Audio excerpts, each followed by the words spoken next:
안녕하세요. 저는 30대 후반 여자입니다. 여러분, 잘생기고 돈 많은 남자 좋아하시나요? 제가 바로 그런 대단한 남자와 결혼한 여자입니다. 벤츠인 줄만 알았던 그 남자와의 결혼 생활은 제 인생을 하드코어로 만들어버렸는데요. 기가 막히고 코가 막힌 제 결혼 생활과 힘들었던 만큼 더 행복해진 그 이후의 이야기를 들려드리고자 사연 보내게 됐습니다. 저희 아빠는 의사였어요. 저는 아빠 얼굴을 본 적이 없습니다. 제가 태어나자마자 교통사고로 돌아가셨거든요. 아빠가 돌아가셨을 때 저희 엄마 나이가 고작 22살이었다고 해요. 본인도 어린 나이에 엄마는 어린 저를 업고 다니며 안 해본 일이 없었죠. 제가 조금 크고 나서는 외할머니가 저를 돌봐주셨어요. 외할머니는 다리가 좀 불편하셨어요. 손녀딸 밥을 해주려고 떠리로 나온 생선을 들고 절뚝거리며 걸어오시던 할머니.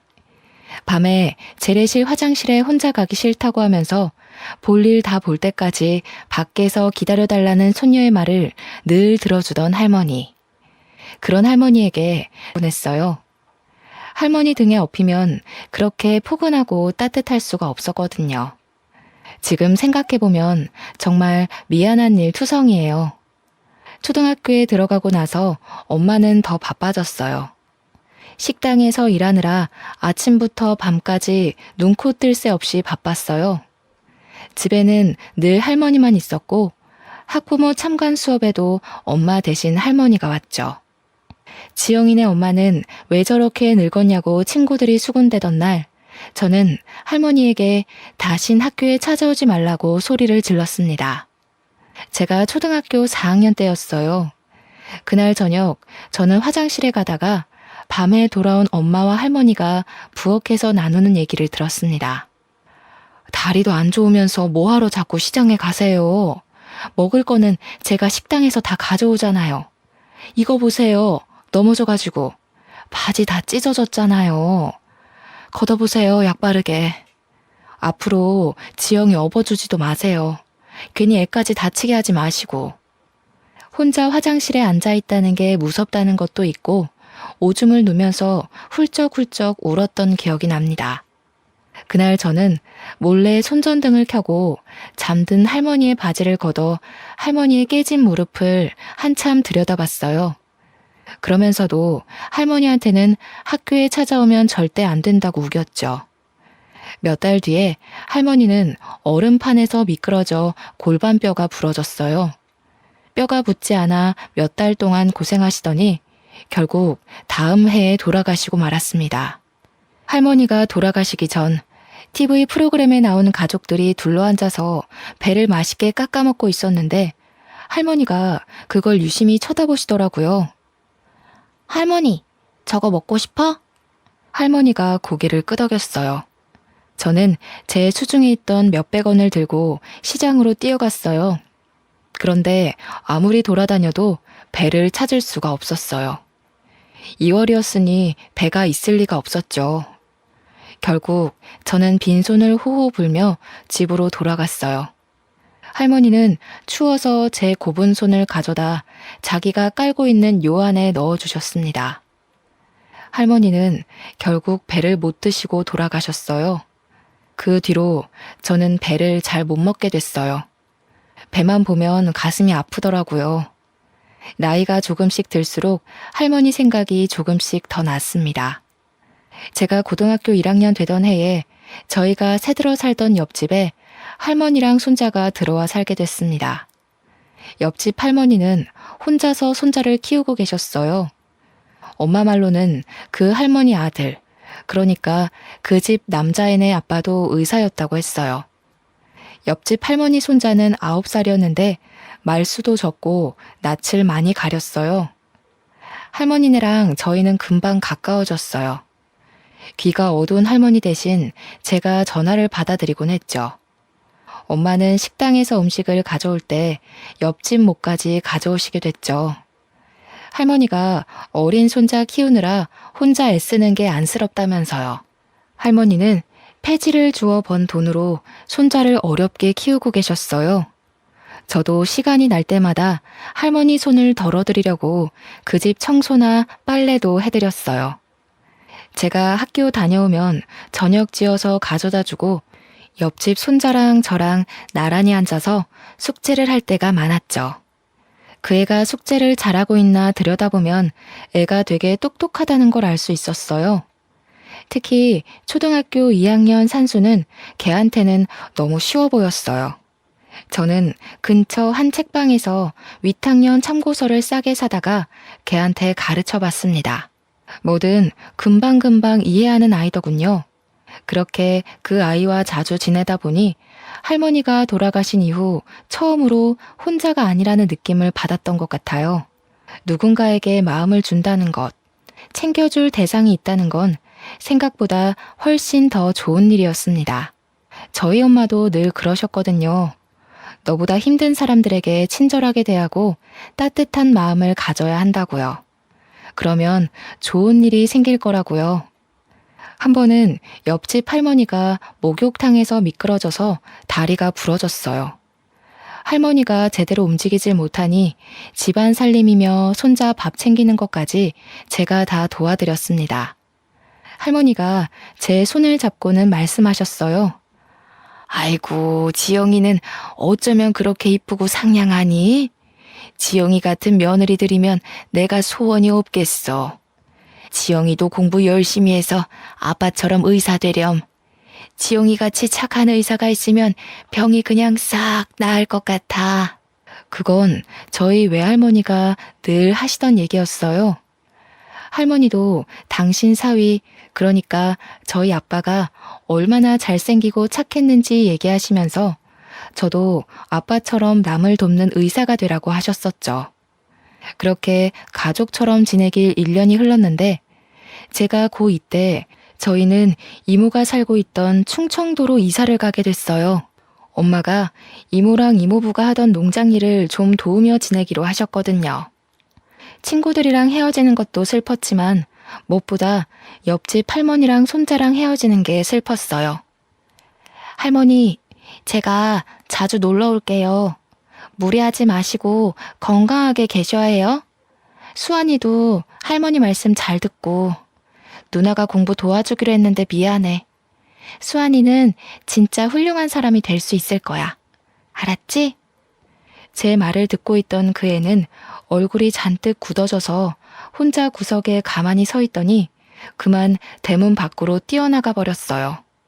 그 뒤로는 다시는 할머니도 그 애도 만나지 못했습니다. 새 학교에서 적응하느라 바빴고 곧 고3이 되어서 정신이 없었거든요. 옆집 할머니랑 손자가 잘 지내는지 종종 생각이 났지만 얼마 뒤에 전화번호가 바뀌어 연락할 수 없게 됐어요. 나중에 찾아가 봤지만 이사 간 뒤였습니다. 그렇게 시간이 흘러 저는 대학에 가게 됐어요. 두 할머니는 제가 의사가 되길 바라셨지만 저는 사실 그렇게까지는 성적이 좋지는 못했어요. 의대는 못 갔지만 그래도 꽤 좋은 4년제 대학에 간호대를 갔어요. 열심히 공부해서 그 학교 대학병원에 취직도 했습니다. 간호사 일은 힘들었어요. 선배들 괴롭힘도 심했고 매번 환자가 돌아가시는 걸 봐야 하는 건 마음이 정말 힘들더군요. 그래도 아빠 생각도 나고 저는 남들 돌보는 일에 보람을 느끼며 일하고 있었습니다. 그리고 거기서 알게 된 남자가 저에게 구애를 하기 시작했습니다. 30대 중반의 성형외과 전문의였는데 시원시원한 이목구비에 키도 크고 비싼 스포츠카를 몰고 다니는 남자였죠. 한마디로 번지르르한 남자였습니다. 집이 엄청 잘 산다는 소문이 자자했어요. 병원에서 얼굴 좀 반반하다 하는 간호사들은 다들 그 사람 관심을 끌어보려 애쓰고 있었어요. 근데 저 진짜 궁금한 게 있는데 저 같은 애가 어디가 좋아서 이렇게 잘해주시는 거예요? 성훈 씨 주변엔 저보다 집안도 좋고 예쁜 여자들 많잖아요. 글쎄요. 저는 비슷비슷한 여자들은 질려서 말이에요. 그러니까 그게 그렇다기보다는 그 뭐랄까 예쁘고 그런 거는 다 소용없는 것 같아요. 지영 씨 같이 착한 여자가 최고죠. 사귄 지 6개월쯤 지났을 때 그 남자가 갑작스레 청혼을 하더군요. 다이아가 박힌 반지를 내미는데 그만 말문이 막히고 말았어요. 내 나이 35, 제 인생에 그렇게 비싼 반지를 받을 거라 생각해보지 못했거든요. 제 결혼은 처음부터 삐걱거렸어요. 시어머니는 식사 내내 저를 무슨 동물원 원숭이 마냥 안 입고 온 얼굴로 훑어보더니 결국 제가 잠깐 자리를 비운 사이에 남편에게 불만을 늘어놓고 있더군요. 아무리 아무나 못 드린다고 해도 그렇지. 어떻게 저렇게 빈티나는 애를 데려와? 저런 애들 우리 집안 돈 보고 달려들어서 어떻게든 빨아먹어보려고 기생충같이 들러붙는 건 몰라? 지영이는 진짜 그런 애 아니라니까요. 결혼 빨리 해야 하는데 그만 좀 하세요 진짜. 어휴, 고심 끝에 악수 둔다더니 제 아빠 닮아서 이상하게 촌스러운 여자들이나 좋아하지. 나중에 엄마 말 들을 걸 그랬다고 후회하지나 마라. 엄마는 너무 차이나는 결혼 아니냐면서 걱정을 하셨어요. 상견례 하고 나서부터는 더 걱정이 많아지셨죠. 지영아, 결혼은 신중하게 해야지. 아무래도 엄마는 마음이 좀 편치가 않네. 네 신랑도 그렇고 너무 잘난 집안인 것 같아. 우리 이쁜 딸 괜히 그 집안 사람들 등살에 속 썩는 거 아닌지. 너무 걱정하지 마세요. 부자들은 원래 자기 집에 누구 들일 때 깐깐하잖아요. 제가 들어가서 잘하면 생각이 바뀌실 거예요. 나 원래 어른들한테 이쁨 받는 스타일이잖아. 뭐가 그리 급했는지 남편 성화에 결혼은 번갯불에 콩 구워 먹듯 이루어졌어요. 병원에는 우리 둘이 결혼한다고 소문이 쫙 났고 절 질투하는 시선도 많았습니다. 전 아빠가 없이 자랐기 때문에 어릴 적부터 어서 빨리 저만의 따뜻한 가정을 꾸리고 싶다는 생각이 컸죠.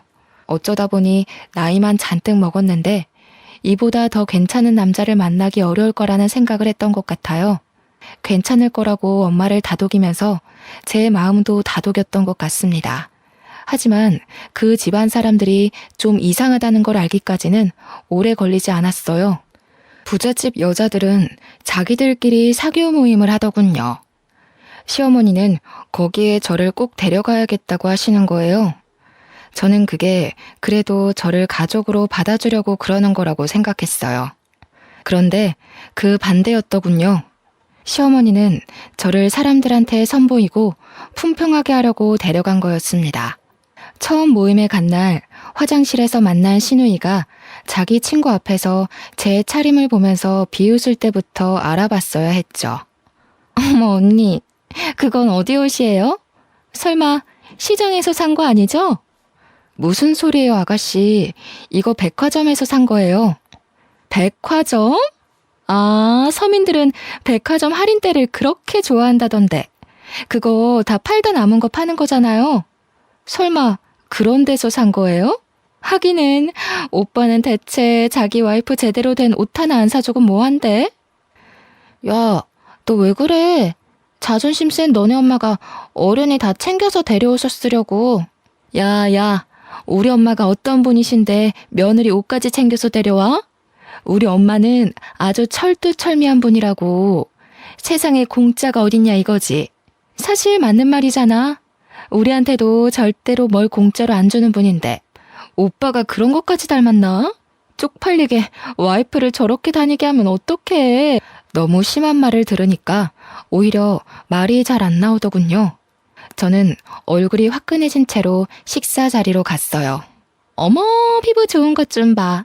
성훈이가 만나던 여자들이랑은 그 뭐랄까 종류가 완전히 다르네. 그러게요. 성훈이 원래 글래머러스한 스타일 좋아하지 않나? 대체 무슨 바람이 불었대? 나도 그게 의문인데 그래도 뭐 장점이 있겠지 하면서 보는 중이야. 자기들도 좀 봐줘. 물건도 마음에 안 들면 반품하는데 내 아들 인생 망치는 일 없게 하려면 질이 어떤지 빨리빨리 뜯어봐야 하잖아. 아유, 미연 씨도 참 말 돌려 안 하는 건 알아줘야 한다니까. 성훈이가 이 여자 저 여자 만나고 다녀도 공부는 잘했잖아. 그래도 머리가 있으니 생각을 했겠지. 부자들은 생각하는 게 좀 다른 걸까요? 정말 다시는 가고 싶지 않은 자리였습니다. 남편과 사는 고급 맨션은 보기에나 번쩍번쩍하지 살기에 좋은 곳은 아니었습니다. 숨이 막히는 곳이었죠. 소박하지만 마당에 꽃도 키우고 상추도 키우며 마당에 앉아 가족들이랑 이웃이랑 도란도란 이야기를 나눌 수 있던 옛날 집이 그리웠어요. 결혼한 지 채 2달도 되지 않아 남편은 밥 먹듯 외박을 하기 시작했습니다. 외박을 하지 않는 날이면 술 냄새를 잔뜩 풍기고 새벽에 들어오기가 일쑤였죠. 어디 갔다 왔냐고 물어보면 하는 말이 인생의 즐거움을 찾으러 갔다 왔다나요? 그 사람이 말하는 즐거움이라는 게 뭔지 아는데도 오랜 시간이 걸리지 않았죠. 여자 향수 냄새를 잔뜩 묻히고 오기가 일쑤였으니까요. 하루는 금방 온다고 해놓고 안 오길래 새벽에 지하주차장에서 기다리고 있었어요. 남편 차가 들어오길래 반가운 마음에 가까이 가려는데 웬 여자가 술에 취해 몸도 못 가누는 남편을 부축해서 내리더군요. 전 주차장에 서서 굳어버렸습니다. 후들후들 떨리는 다리에 겨우 힘을 주고 집에 들어갔더니 남편은 소파에 널브러져 있더군요. 남편 주머니에서 핸드폰을 꺼내 열어봤어요. 미진이, 희영이니 하는 수많은 여자들과 전화와 문자를 주고받은 걸 보고 할 말을 잃었어요.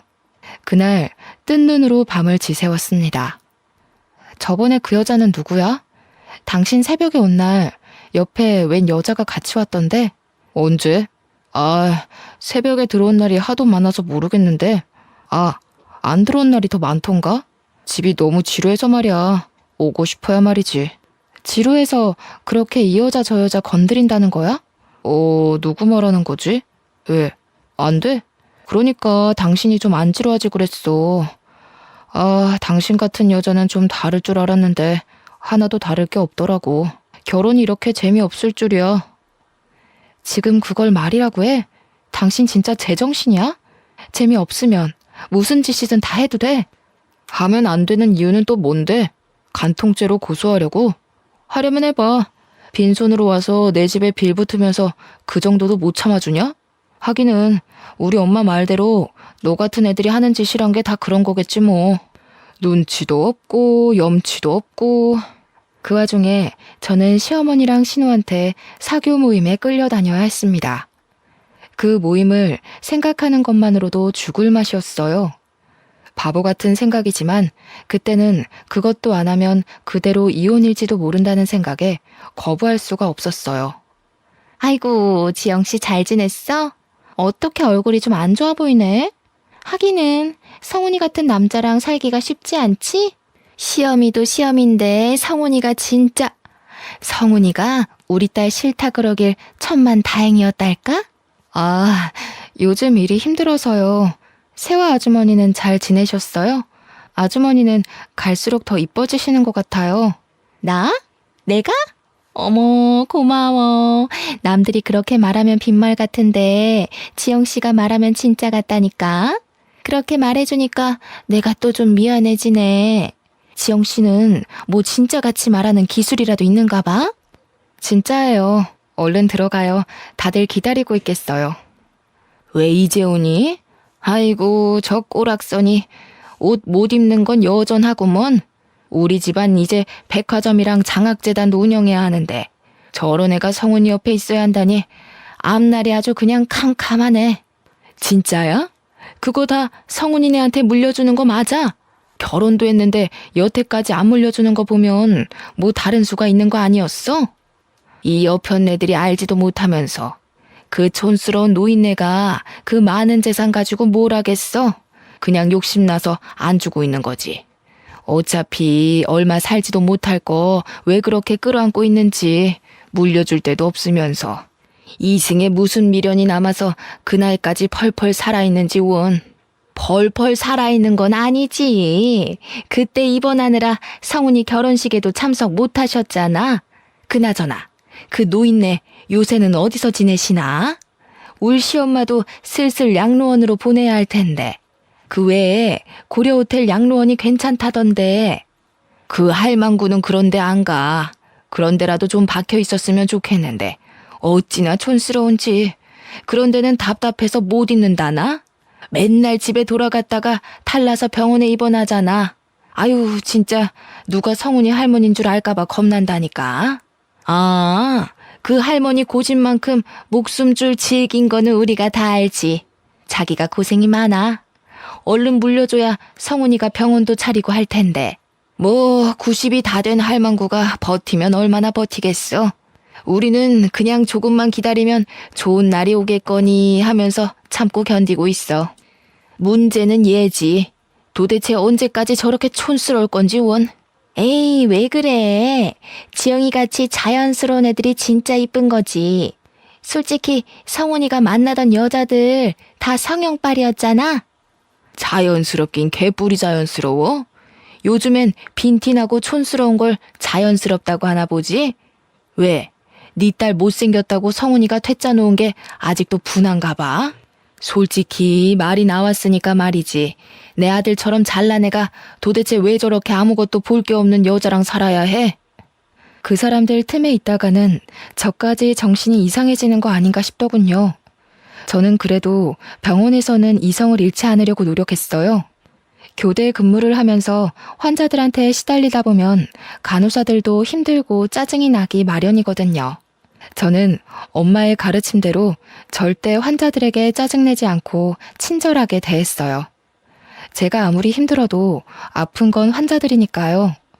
어느 날 같은 병원에서 일하는 간호사 친구가 저를 찾아왔어요. 밥을 하나도 안 먹는 환자가 있다면서요.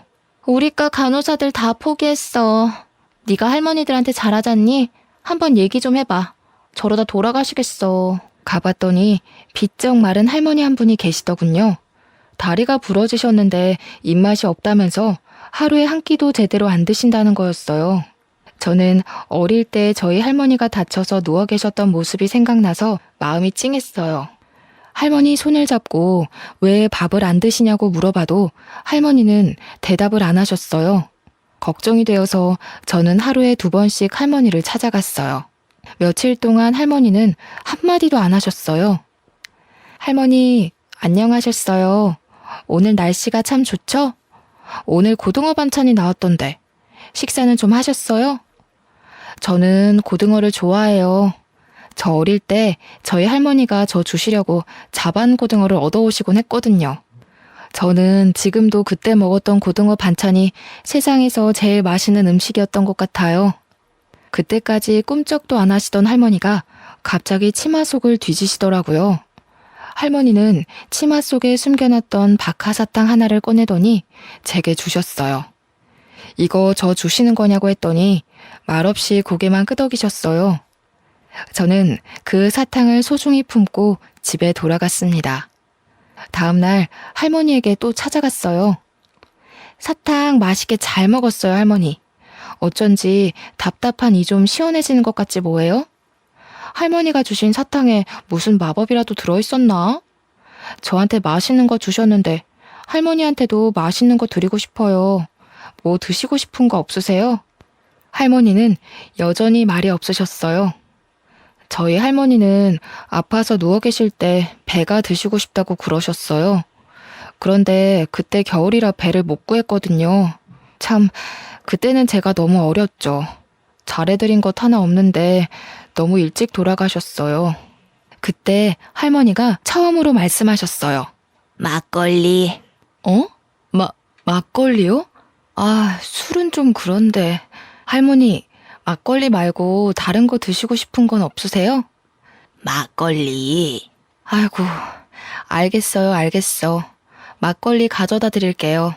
환자한테 술이라니 안 될 말이었지만 어차피 아무것도 안 드셔서 잘못되시느니 드시고 싶은 거라도 드시게 하는 게 나을 것 같았죠. 다음 날 몰래 할머니한테 가서 막걸리를 종이컵에 따라 드리려는데 처음 보는 의사가 나타났습니다. 지금 뭐 하시는 거예요? 왜 환자한테 술을 줍니까? 아, 그게 그러니까 죄송합니다. 전 그냥 할머니가 너무 드시고 싶다시길래. 할머니, 막걸리는 안 된다고 했잖아요. 병원에서 술 드시면 안 되는 거 모르세요? 아, 다른 걸 드시라니까 진짜. 안 먹어. 안 먹는다니까. 막걸리 줘. 저렇게 드시고 싶다는데 딱 한 잔만 드리면 안 될까요? 안 되는 건 아는데 이거 드시면 입맛이 도실지도 모르잖아요. 식사 안 하시는 게 너무 신경이 쓰여서 그래요. 제발요. 아, 진짜 안 되는데. 결국 저는 할머니에게 막걸리를 드렸어요. 정말 다행인 건 그날 할머니가 저녁 식사를 하셨다는 거였습니다. 저를 말리던 의사는 새파랗게 어린 인턴 의사였어요. 그 인턴도 할머니가 걱정이 돼서 자주 가보는 모양이더라고요. 남편의 바람기는 계속됐어요. 급기야 집에 여자들을 끌어들이기까지 했습니다. 정말이지 기가 막히고 코가 막혔습니다. 내가 아무리 무시를 당하고 살아도 그렇지 이렇게 대놓고 여자를 끌어들이다뇨. 저는 또 뜬 눈으로 밤을 지새워야 했어요. 아무리 이혼이 무서워도 더는 이렇게 숨막히게 살고 싶지 않았습니다. 저는 다음 날 병원에서 좀 떨어진 부동산에 찾아가 원룸을 하나 얻었어요. 당장 입을 것만 챙겨서 원룸에 들어갔습니다. 원룸에 누워 천정을 보고 있자니 제 신세가 처량해서 헛웃음이 나올 지경이더군요. 그냥 내 둥지를 만들고 싶었던 것뿐인데 어쩌다 이렇게 됐지? 앞으로 어떻게 해야지? 그때 퍼뜩 그런 생각이 들었습니다. 제가 그런 남자랑 살고 있는 걸 할머니가 아시면 얼마나 슬퍼하실까 하는 생각 말이에요. 다음날 아침 저는 집에 들어가 술에 취해 자고 있는 남편을 깨워 이혼하자고 말했어요. 결혼한 지 고작 6개월이 넘었을 뿐이었죠. 너무 빨리 이혼하면 위자료를 못 받을 수 있다는 말도 있었지만 그런 게 중요한 게 아니란 생각이 들었어요.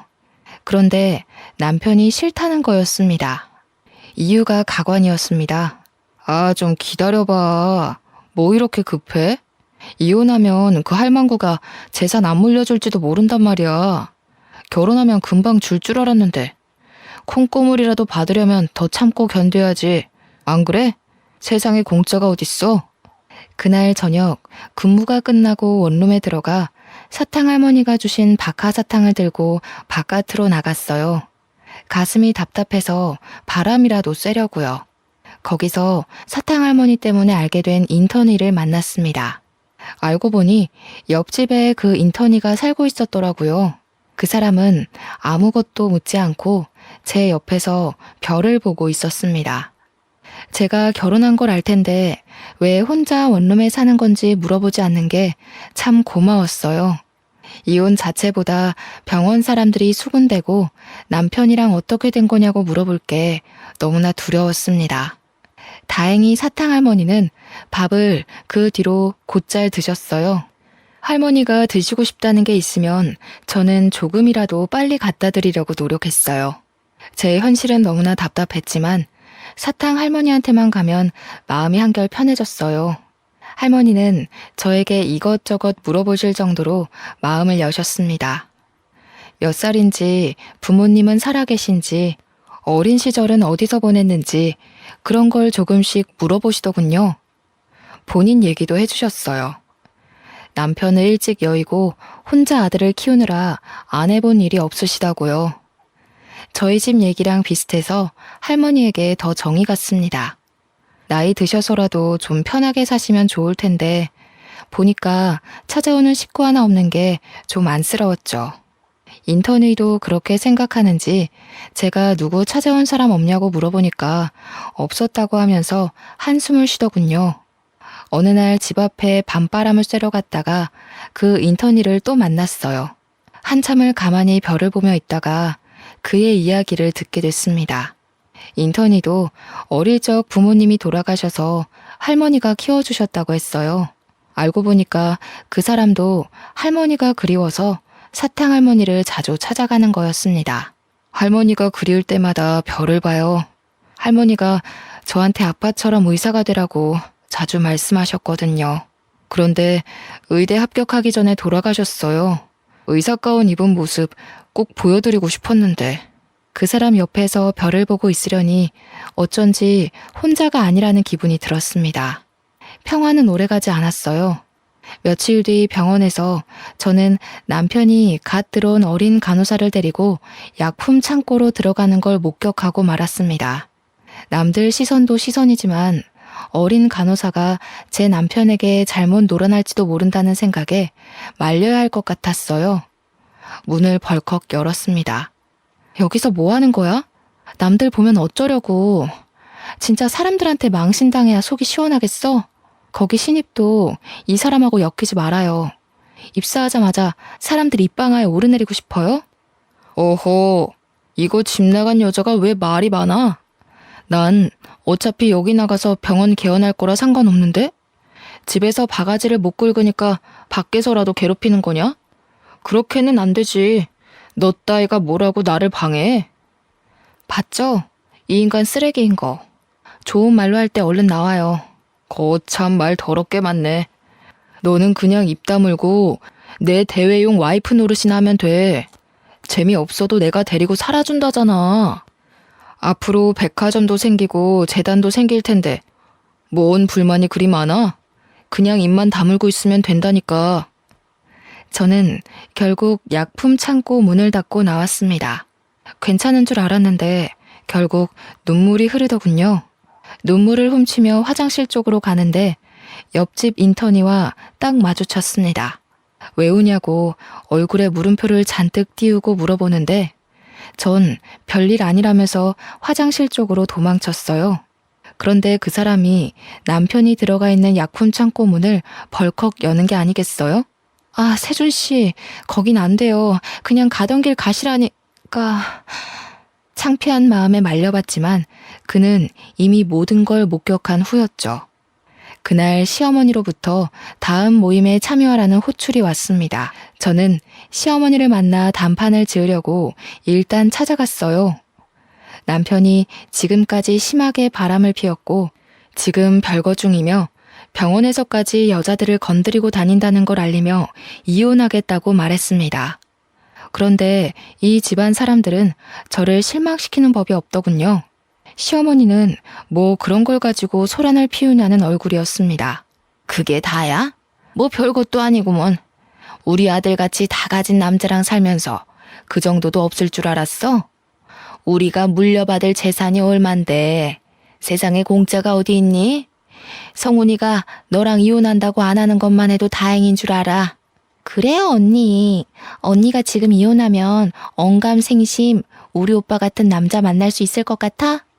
아니, 나이가 그렇게 많은데 결혼이나 할 수 있을까 모르겠네. 솔직히 나이가 문제가 아니긴 하지. 스타일이 그렇게 촌스러워서야 남자들이 거들떠나 보겠어요?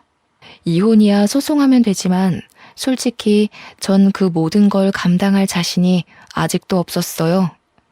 다음날 답답한 마음을 안고 사탕할머니를 찾아갔습니다.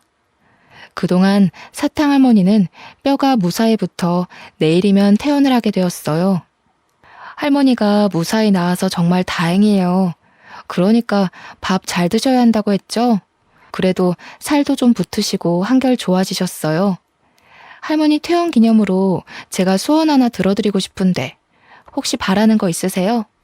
네 남편이 이병헌 의사 조성훈이야? 그 엄마가 강남타워 사는 김미연이고 맞지? 네, 맞아요.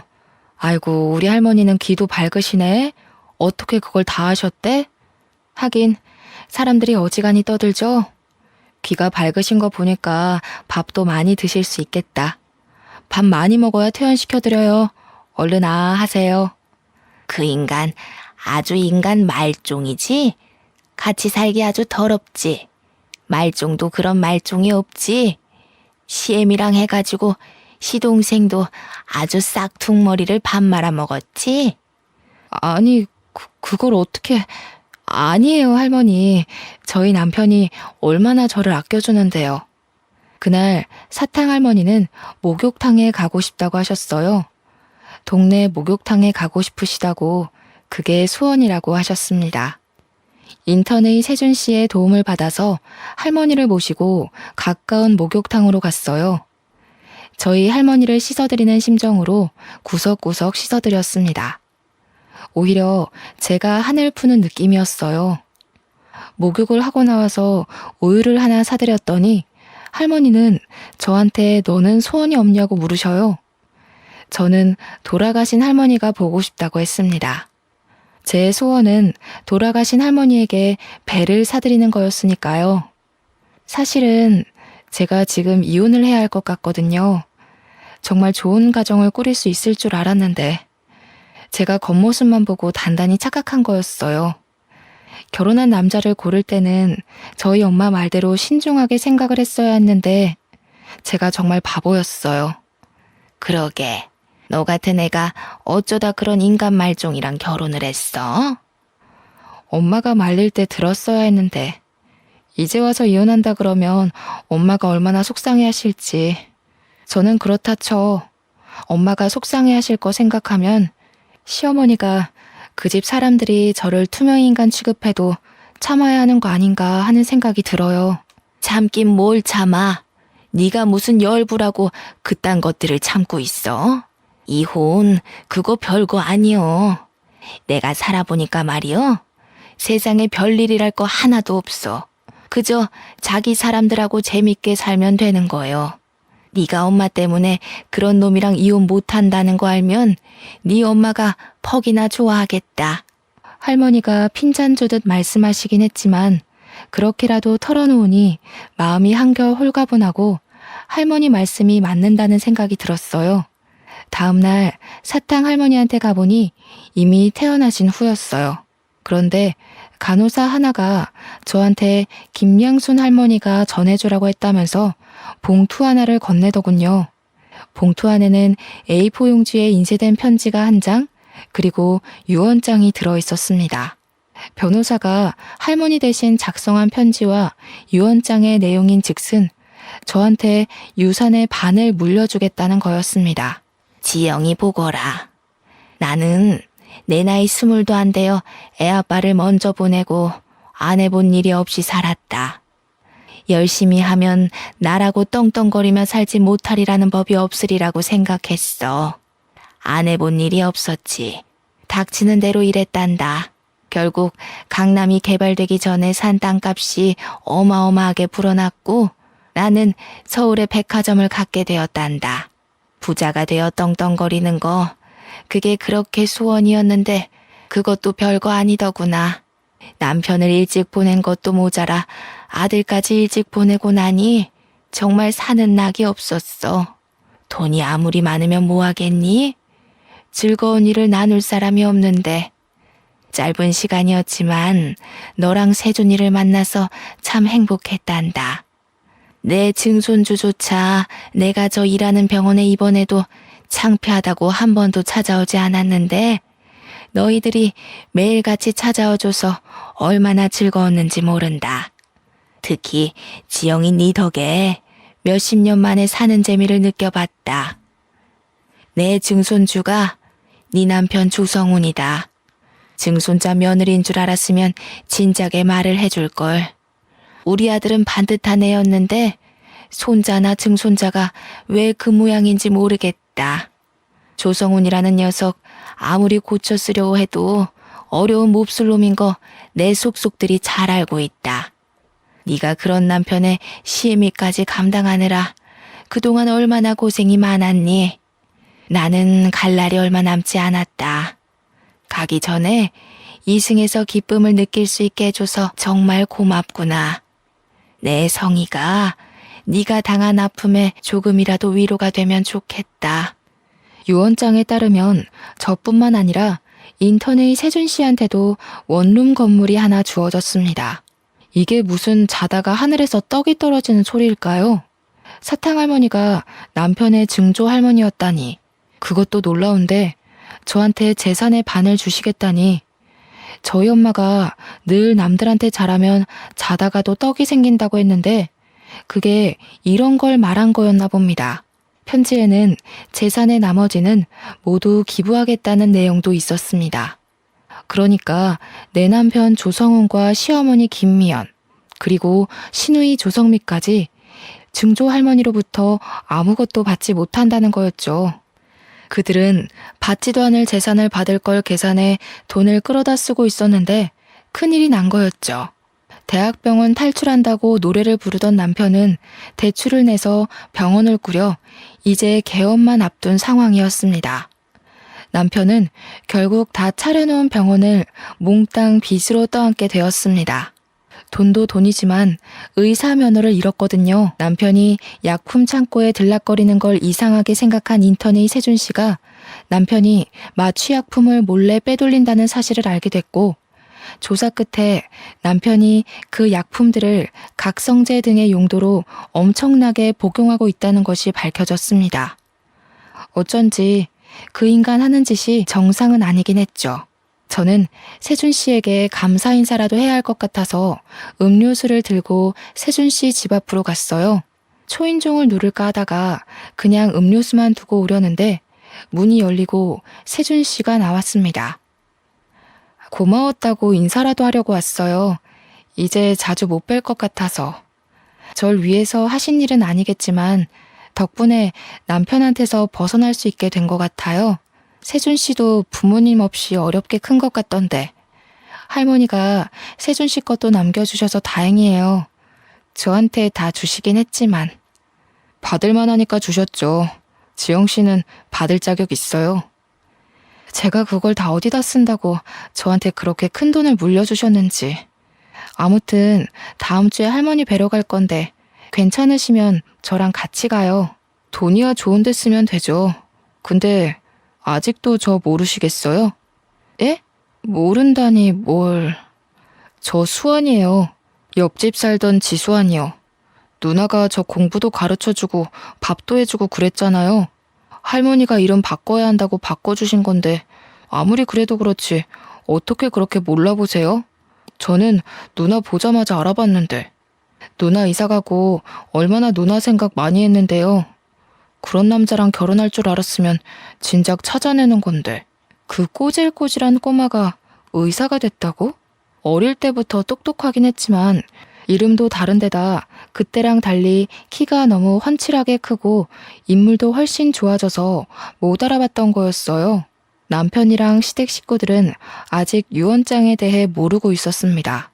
그 주에 저는 시어머니가 저를 짓밟기 위해 데리고 다녔던 그 사교 모임에 제 발로 나갔습니다. 지영씨, 미연씨가 그러는데 지영씨가 바람 피워서 이혼하게 됐다면서? 그게 사실이야?